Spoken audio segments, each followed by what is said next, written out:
El Departamento de Eficiencia Gubernamental de Estados Unidos, dirigido por Elon Musk, estaría construyendo una base de datos maestra para vigilar y rastrear inmigrantes. El plan sería recopilar datos de distintas agencias estadounidenses, las que normalmente no comparten información, y combinarlos en el Departamento de Seguridad Nacional. Un congresista demócrata ha denunciado el supuesto plan y ha solicitado una investigación, advirtiendo que esto podría suponer riesgos de seguridad sin precedentes. ¿Por qué exactamente? ¿Y por qué es importante incluso para quienes no vivimos en Estados Unidos? Aquí les cuento. Esto va más allá del tema de la inmigración en Estados Unidos. Se estaría sentando un precedente sobre cómo los gobiernos recopilan y centralizan datos de los individuos. Por lo menos en Latinoamérica esto no es nuevo.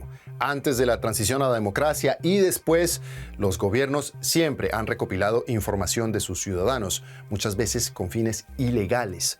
Muchos aún lo hacen. Lo diferente esta vez es que esta nueva forma de agregación de información generaría perfiles de información y datos sin precedentes sobre los ciudadanos y podría servir de inspiración para gobiernos con ideas similares. DOGE es una nueva agencia estadounidense. Fue creada por el presidente Donald Trump el primer día de su segundo mandato. El objetivo es combatir el fraude y lo que él considera es el derroche de dinero en el gobierno. Y aunque el rol de Elon Musk no está del todo claro, parece que él está al mando de DOGE. Esta agencia ha generado mucha controversia, principalmente porque nadie sabe a qué datos tienen acceso sus empleados o qué están haciendo exactamente con ellos. Hasta ahora, esta agencia ha accedido a datos de varias autoridades importantes de Estados Unidos. La Administración del Seguro Social, el Departamento de Justicia, el Departamento de Trabajo y quizás la más importante y la mejor guardada de todas las bases de datos, la del Servicio de Impuestos Internos, el IRS, que maneja todo lo relacionado con los gravámenes que pagan los ciudadanos en Estados Unidos.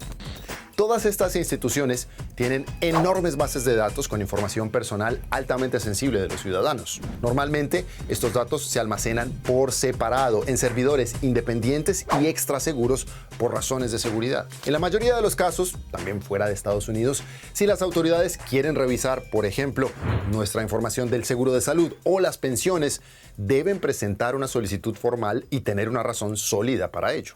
Entonces, ¿por qué DOGE quiere combinar todos estos datos en un solo clúster, en un sistema gigante de datos? Este tipo de base de datos centralizada permitiría acceso instantáneo con menos controles y supervisión a la información de los ciudadanos.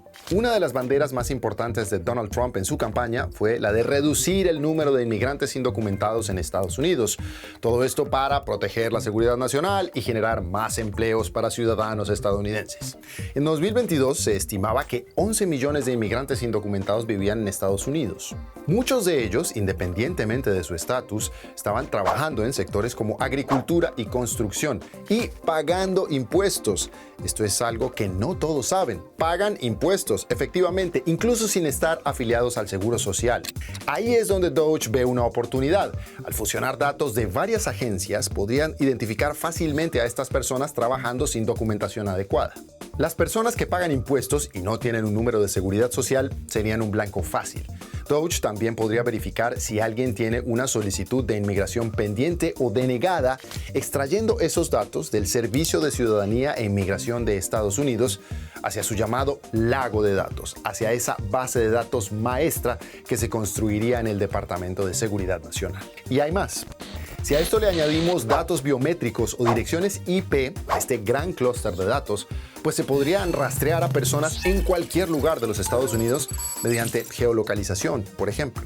Esta base de datos maestra se convertiría en una herramienta muy poderosa, no solo para identificar, sino para encontrar y deportar indocumentados. Y ojo, no es que no hayan razones legítimas para abordar la inmigración ilegal. Es un asunto muy problemático y de eso sí que sabemos en América Latina. Países como Colombia, Perú, Chile, Ecuador sufren hoy las consecuencias del crimen organizado que usa a jóvenes inmigrantes, muchos de ellos menores de edad, sin documentos, para cometer delitos y quienes son virtualmente un fantasma para las autoridades policiales que no tienen cómo identificarlos.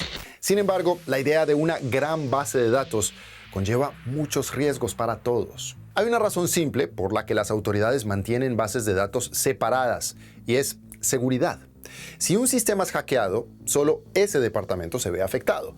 Si una base de datos maestra es hackeada, todos están en serios problemas. Eso daría a los cibercriminales acceso a datos de todas las agencias gubernamentales y podrían usarse para dañar a personas o al propio sistema. Pero hay más. Un error en un sistema tan grande podría tener consecuencias muy graves. Imaginen ser etiquetado erróneamente como criminal. Personas inocentes podrían ser deportadas. De hecho, esto ya pasó recientemente sin una base de datos maestra. Gilmar Abrego García. ¿Han escuchado hablar de él? Terminó en una prisión salvadoreña sin pruebas de sus delitos. Y una vez en una prisión de este tipo, ¿quién te saca de allá? Para funcionar, esta base de datos necesitaría incluir información de cientos de millones de personas en Estados Unidos. Y una vez que exista ese lago de datos, podría usarse para perseguir a cualquiera, no solo a inmigrantes indocumentados, miembros de ciertas religiones, por ejemplo, o opositores políticos o críticos del gobierno. En las manos equivocadas, este sistema podría convertirse en una herramienta de vigilancia, de intimidación o de represión, incluso si el acceso estuviera estrictamente limitado. Los críticos argumentan que una vez recopilados los datos, se usarán. En resumen, una base de datos maestra podría venderse al público como una forma de proteger la seguridad nacional, pero podría representar un riesgo para la seguridad nacional en sí misma. ¿Ustedes qué opinan? ¿Cómo lograr una mejor seguridad pero garantizando los derechos individuales? Esperamos sus comentarios.